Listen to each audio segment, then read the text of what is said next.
Okay, now that you've completed the analysis and it's done the orthomosaic, you've recalibrated it with the GCPs, you'll get a quality report. I already closed it out, but you get a quality report based off that reoptimizations phase.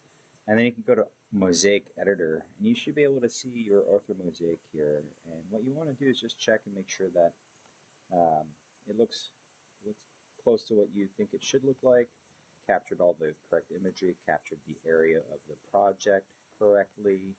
It's not missing things with respect to the process there. And now that you've done that, you can also check your DSM file or DSM mosaic with respect to the elevation profile here of what's high and what's low relative to the project here. Once you're done with that, what we're going to do is take a look at the file and bring that into a third party or another piece of software, whether it's ArcGIS, QGIS, or in this case, we're going to keep things simple for this example, and we'll use Google Earth. This is not a GIS course, so you can still bring this into any sort of GIS, but Google Earth is probably what some of the clients may use or may want to use for some of the basic tools that can be done with respect to creating polygons from that orthomosaic or creating or measuring lines and volume and things like that. So we're going to go to our folder where the orthomosaic was produced. And then we're also going to open up Google Earth Pro. And then all we're going to do is just bring it into Google Earth Pro. It should already be geotagged, so it should go straight to where it needs to go once you bring it in. So I'm going to just click and drag the file into Google Earth. It'll fly to the overlay location. And it's a pretty large file, so it's going to request that you create what's called a super overlay. So we're going to go ahead and do that. You don't want to scale or crop it because we need that data that we created. So we're going to create a super overlay. And in this case, we're going to create a new folder in a directory that you'd like. So I'm just going to call it super overlay underscore fly MA. Open it up and then select that folder. And now it's going to import that image data into that folder and create that super overlay. And now we can see that it's brought in and that it did a pretty good job there. It matches where the road enters in and then into our orthomosaic. It kind of follows along here. So we got the geo points correct as well as the GCPs. And you can see that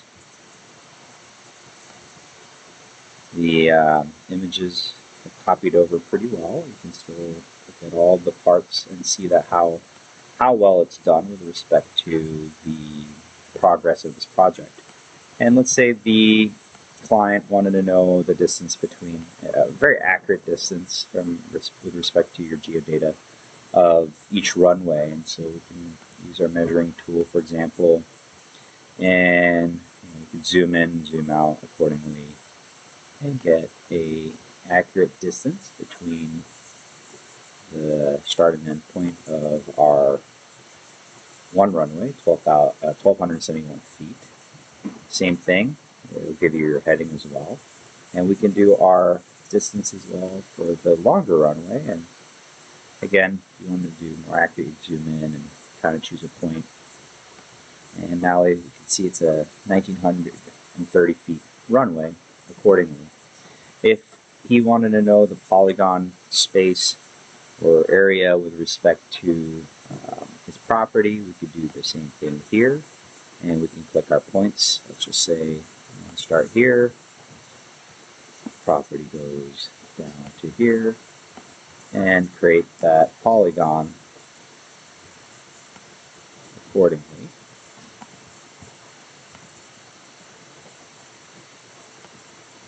Let's say that's our property area. Now we can see what the perimeter is with respect to that, as well as an area in square feet, or we could do it in square miles, or in acres. Oops, in acres.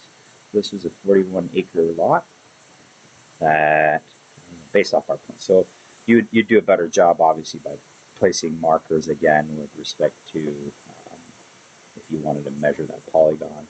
You'd put proper flags or markers that you can actually mark from this geodata associated image into your GIS system and kind of do that as well. You get a better accurate point from there. You can also export this as a KML file to someone else. If you created polygons, if they, let's say this was one of the project areas that you wanted to talk about, you could create a polygon over there and start labeling it accordingly and doing various things that you do in a GIS system. So this is just a good example of a client with a large property area needing aerial imagery to show the current progress of a construction build. And utilizing drones, we were able to do this, capture in 20 minutes, bring it into Pix4D, do the data analysis, do the GCPs, and then bring it and then export that OrthoMosaic into something that's useful for the client, such as Google Earth Pro. They can use it at Google Earth Pro. I'll share the file, the OrthoMosaic file. They can import, export accordingly, and do as they please.